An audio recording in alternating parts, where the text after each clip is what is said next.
किसी का भाव है सगुण और अवगुण में क्या अंतर है, कृपा कर बताओ। सदगुण है सो पिता हमारा, निर्गुण है महतारी, किसको निंदे किसको बंदे दोनों पड़ला भारी। सदगुण जो हैं वो हमारे पिताजी हैं, निर्गुण जो हैं वो हमारी मैया हैं, दोनों बराबर हैं। लेकिन सगुण और निर्गुण में अंतर इतना है, पानी, पानी क्या है, निर्गुण है। उसके अंदर एक गुण है शीतलता का, दूसरा गुण है भिगोने का। लेकिन पानी का वैसे स्वरूप निर्गुण है, क्योंकि उसके कोई आंख नाक मुंह कान कोई आकृति नहीं है पानी की। लेकिन उसी को फ्रीजर में रख के जमा दो तो बर्फ बन जाएगा, वो क्या हो गया, सगुण।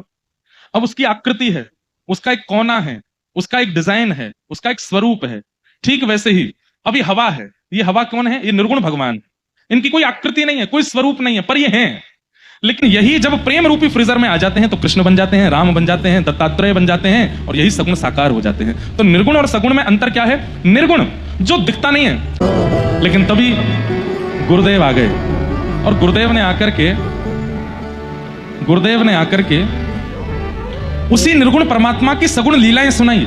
वो वृंदावन में रहते हैं, यशोदा मैया के लाला हैं, गोपियों के संग ऐसे लीला करते हैं, गिरिराज पर्वत उठाते हैं, यमुना में कालिया नाग के ऊपर नृत्य करते हैं, आदि आदि जब बात बताई तो वही पास में रहने वाला, हवा के माध्यम से हमारा सदैव स्पर्श करने वाला वो निर्गुण परमात्मा अब हमें सगुण लगने लगा, और हम अब उसकी उपासना एक रूप में करने लगे। यही अंतर है बस।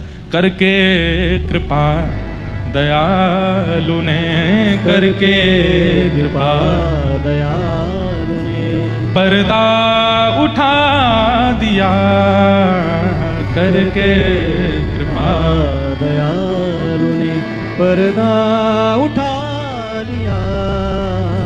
किस देवता ने आज मेरा दिल चुरा लिया, किस देवता ने आज मेरा दिल चुरा लिया। जैसे हवा के रूप में भगवान है, पानी के रूप में भगवान है, श्वास के रूप में भगवान है, आत्मा के रूप में भगवान है। ये कौन है, जिनका जो दिखाई नहीं देते, जिनका कोई गुण नहीं है, जिनका कोई रूप नहीं है, ये निर्गुण भगवान है। और वही सगुण भगवान वृंदावन में राधा रमन लाल, राधा वल्लभ लाल, बांके बिहारी लाल, श्रीनाथ जी, तिरुपति बालाजी, जगन्नाथ, द्वारिकाधीश, बद्रीनाथ, मुक्तिनाथ, ये सब कौन है, ये सगुण भगवान है। तो सगुण जिनकी आकृति है, जिनके गुण हैं, जिनके रूप स्वरूप हैं, वो सगुण, और निर्गुण जो रूप स्वरूप आकृति में नहीं है, वो परमात्मा। दोनों ही हैं।